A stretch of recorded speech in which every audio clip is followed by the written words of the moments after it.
Howdy SEOmoz fans, and welcome to another edition of Whiteboard Friday. This week I thought I'd talk about what my personal favorite methodology for getting links and social shares is. And a lot of folks ask about this, like, I need to get a lot of links. I've got to share this new blog post I've got. I have a new white paper I want to put out. I'm trying to get people to share this webinar. Whatever it is, you have some pieces of content that you really need to drive activity on. And I understand that, right? So even as search engines have evolved, certainly links are still a huge part of the algorithm, especially in Google and Bing, and we're still seeing the value that social shares can bring in terms of being a leading indicator or highly correlated with lots of links coming to them. And certainly when you need to get activity and you've got to get something announced and get awareness built, these are very helpful. But I actually don't like a lot of the classic methodologies that are kind of go out there and push a link or acquire a link from a place. I really love it when people will automatically build links to me. If that doesn't happen though, or if you need a seed to get that process started where people can start coming to you and linking automatically because they like what you've done, to seed that, I love getting people that I'm involved with involved in that process. So meaning friends, colleagues, business connections, people in the community, people who are in the particular field where I'm operating in, where I'm creating content, who might have an interest in it. That's a great way to go to help seed this process. If you don't already have that built up, though, it's really hard to get that started unless you do this. And this is my absolute favorite process for this kind of work. Step one.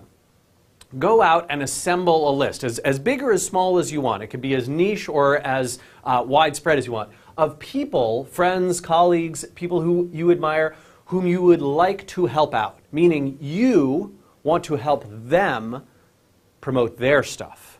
So, for example, I might email some other companies in the Foundry and Ignition portfolios, right? Other companies that have been invested in by our investors. I might email some other people in the SEO community, some of my agency friends and in-house SEO friends, some speakers that I've spoken with at other conferences, some people I really admire on Twitter and Facebook and LinkedIn and that kind of stuff. And then I would reach out to them. It could even be, maybe it's your dentist has a great website and is very web savvy and active, your travel blogger friend, your buddy on Twitter, your old boss, a writer you admire, whoever these people are, you're going to help them. And you'll see where I'm going with this in a minute. Step two, you need to reach out to them. And that outreach process looks like this. Note that you want to share and recommend some stuff. It really helps if you've got either on your personal website or your blog or your company's site a recommended resources. These are companies and people or companies' content and resources that we recommend, we've loved here at SEOmoz, or I've loved personally over the years and would recommend to you as well. And I do this with books and with vendors here in Seattle that we've used as a company or that I've encountered. I do it with SEO people. I have a whole recommended list of SEOs, all this kind of stuff. And then I would note to those people, hey, I'm trying to get more active in my social sharing and building up my recommendations list, and you're a person that I really like and admire. Do you have anything that you would like some help promoting? Anything I can do to help you promote something out there? Something I could link to for you, maybe put on the recommended list.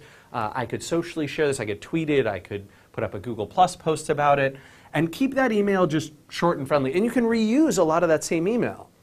I'll do this sometimes when I outreach to people. I'll construct sort of the body of it, and I'll just put a new opening line or two and a new closing line or two, and the body, that main paragraph, will say the same here.